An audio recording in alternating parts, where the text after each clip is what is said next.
آج کے ویلاگ میں ہم اسامہ بن لادن کے ایبٹ آباد کمپاؤنڈ کے حوالے سے دوسری قسط اور دوسرے روز کا احوال بیان کریں گے کہ پہلے روز تو میڈیا کے لیے بذات خود وہ کمپاؤنڈ ہی ایک خبر تھی، مگر دوسرے دن پھر میڈیا والے وہاں موجود ہر ادارہ اور ہر میڈیا گروپ اس کے لیے اس کمپاؤنڈ سے جڑی اور اسامہ بن لادن کی شخصیت سے جڑی ہر بات اور یہاں ہونے والی ہر حرکت بریکنگ نیوز تھی۔ ایبٹ آباد کا بلال ٹاؤن اب بن لادن ٹاؤن بن چکا تھا اور یہ گلی اسامہ کی گلی بن چکی تھی۔ میڈیا والوں کے لیے یہاں کی ہر چیز اور ہر حرکت ایک خبر تھی۔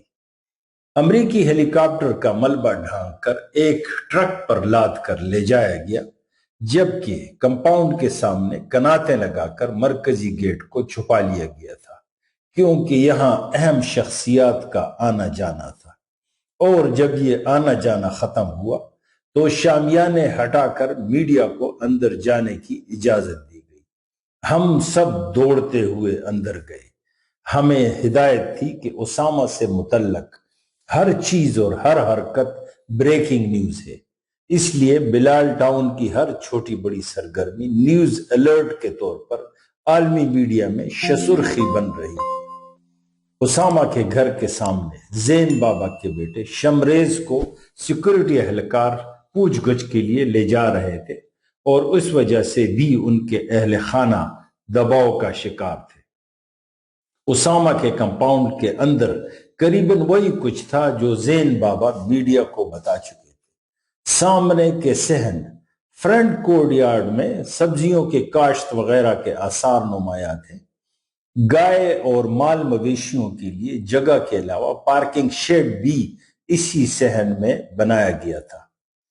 اندر کمپاؤنڈ میں پہلی منزل اور دوسری منزل سمیت تیسرے منزل کے واحد کمرے میں بھی کچھ خاص نہیں تھا، اور جو کچھ تھا وہ پہلے امریکی اور اس کے بعد پاکستانی سیکورٹی اہلکار لے جا چکے۔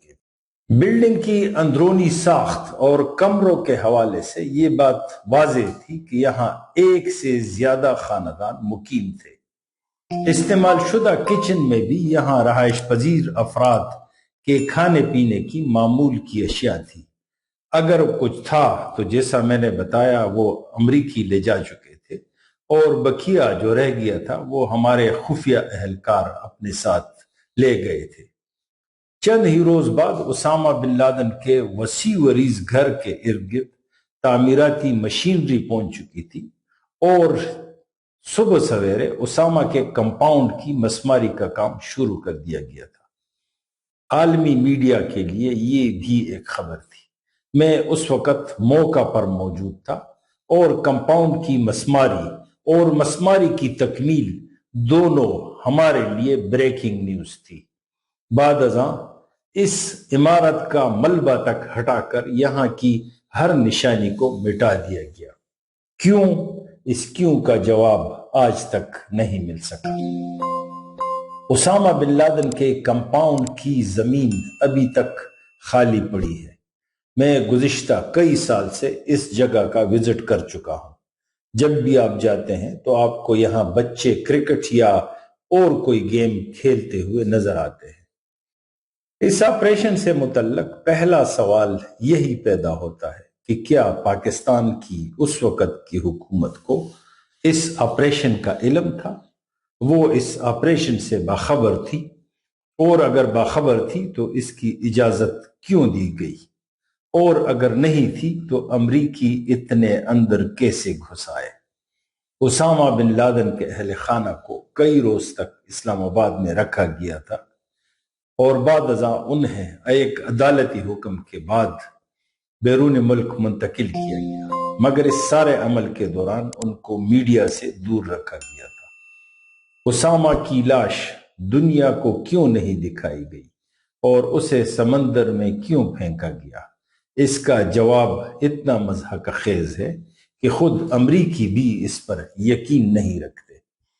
البتہ اسامہ کے کمپاؤنڈ کو مسمار کرنے کے حوالے سے ہم نے جو یہاں کے اس وقت کے سیکورٹی اہلکاروں سے بات چیت کی تھی تو ان کا خیال یہ تھا کہ یہاں موجود اسامہ کی ہر نشانی کو مٹانا مقصود تھا، اور یہ بھی مد نظر تھا کہ کہیں بعد میں یہ جگہ اس کی یادگار یا اس کا مزار نہ بن جائے۔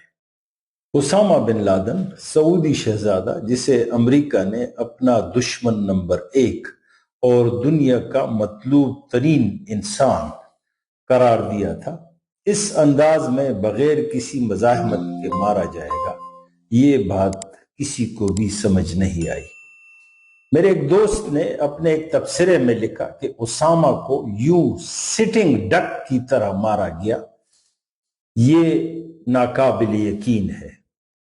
بہرحال اس حوالے سے بعد ازاں جو تحقیقاتی کمیشن بنا تھا اس کی رپورٹ بھی اب تک پبلک نہیں کی گئی، اور کچھ مندرجات ذرائع کے حوالے سے میڈیا میں شائع ہوئے، مگر اس کی وجہ سے شکوک و شبہات مزید بڑھ گئے۔ ایک اور بات، وہ بن لادن کے سر کی قیمت وہ لاکھوں ڈالر تھے کہ وہ انعام کون لے گیا۔ اس حوالے سے سوشل میڈیا پر بہت کچھ آیا ہے اور کافی کچھ شائع ہوا ہے، مگر ابھی تک کئی سوالات کے جوابات نہیں مل سکے ہیں۔ ایبٹ آباد میں اسامہ بن لادن کے کمپاؤنڈ پر امریکی فوجوں کے آپریشن کے حوالے سے وی لاگ کی یہ دوسری قسط تھی۔ ابھی یہ سلسلہ جاری ہے اور انشاءاللہ اس حوالے سے آپ کو مزید قسطیں بھی دیکھنے کو ملیں گی۔ السلام علیکم۔